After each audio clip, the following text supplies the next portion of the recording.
নমস্কার, বাঙালির পেট পুজো চ্যানেলে আপনাদের সবাইকে জানাই স্বাগত। তো আজকে আমি রান্না করব দই কাতলা।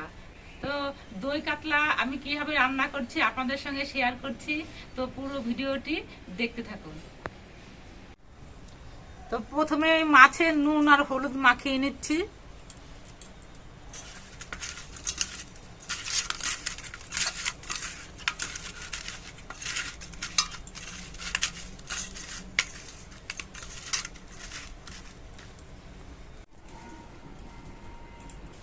কড়াইটা গরম হয়ে গেছে, এর মধ্যে আমি সর্ষের তেল দিয়ে দিচ্ছি।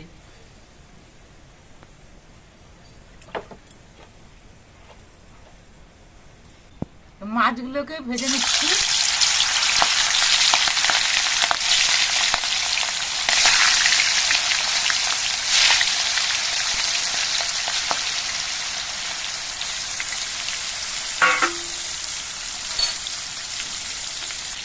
মাছটা ভাজা হয়ে গেছে, তো আমি খুব বেশি কড়া করে মাছটা ভাজবো না।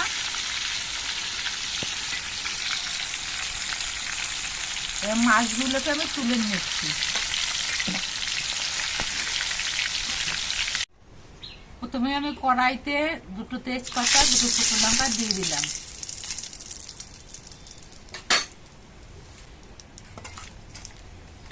এবার এর মধ্যে দিয়ে দিলাম আমি গোটা গরম মশলা।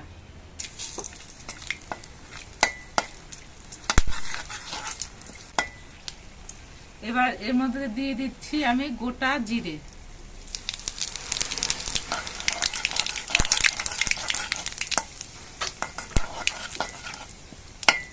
এবার আমি দিয়ে দিচ্ছি পেঁয়াজ বাটা।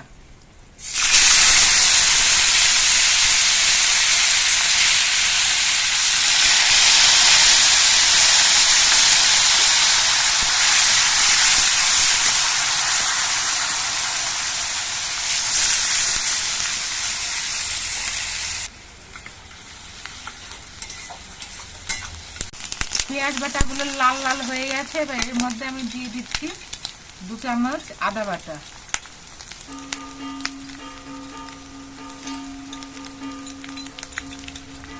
দিয়ে দিচ্ছি 2 চামচ কাঁচা লঙ্কা বাটা।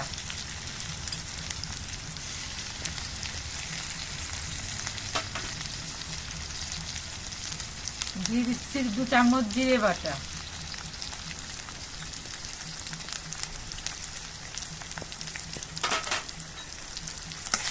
মশলাগুলো ভালো করে মিশিয়ে নিচ্ছি।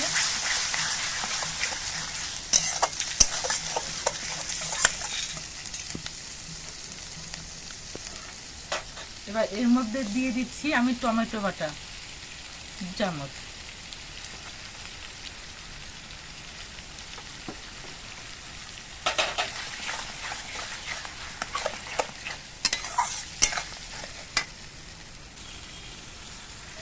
দিয়ে দিচ্ছি পরিমাণ মতো নুন।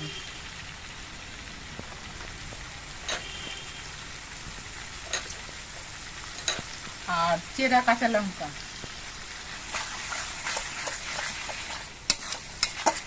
এবার দিয়ে দিচ্ছি 1 চামচ কাশ্মীরি লঙ্কা।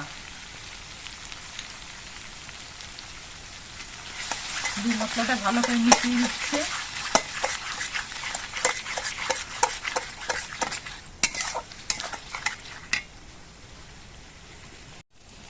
দিয়ে দিচ্ছি 1 চামচ হলুদের গুঁড়ো।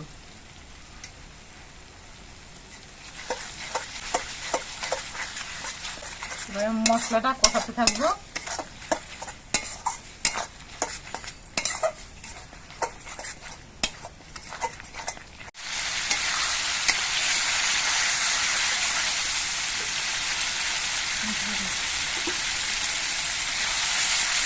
মশলাটা আমি মিনিট 5 কষিয়ে নিলাম। তো এবার আমি দিয়ে দিচ্ছি কাজু বাদাম বাটা।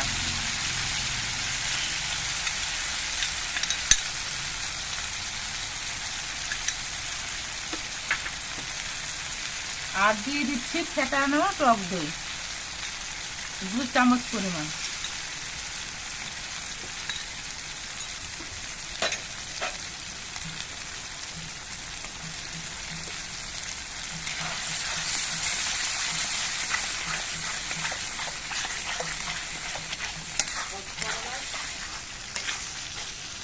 এবার এর মধ্যে দিয়ে দিচ্ছি আমি সামান্য চিনি।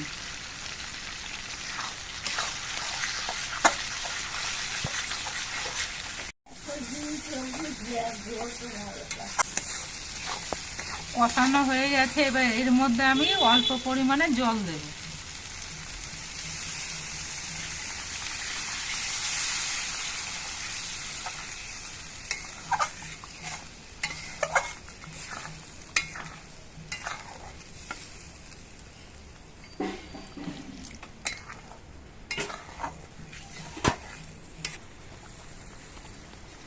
ঝোলটা ফুটে এসেছে, তো এখন এর মধ্যে আমি মাছগুলো ছেড়ে দিচ্ছি।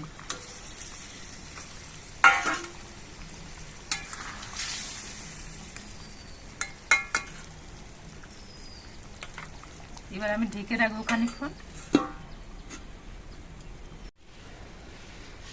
10 মিনিট ঢেকে রাখার পর আমি ঢাকনাটা খুলে দিচ্ছি। তো আমার ঝোলটা মনে হচ্ছে হ্যাঁ, একদম ঠিকঠাক মতো হয়ে গেছে।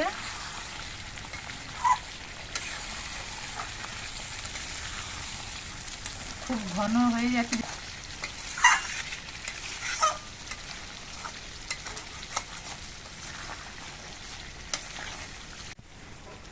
এবার ঝোলটা আমি নামিয়ে নিচ্ছি। নামিয়ে নিয়ে আমি ঘি আর গরম মশলা দিয়ে দেব। 1 চামচ গরম মশলা দিয়ে দিলাম, আর 1 চামচ ঘি দিয়ে দিলাম। এবার আমি ভালো করে ঘি আর গরম মশলাটা মিশিয়ে দিচ্ছি। এবার ঢেকে দিচ্ছি, এতে ঘি গরম মশলা গন্ধটা বাইরে না বেরোয়। যদি রান্নাটি ভালো লেগে থাকে আমার পাশে থাকবেন।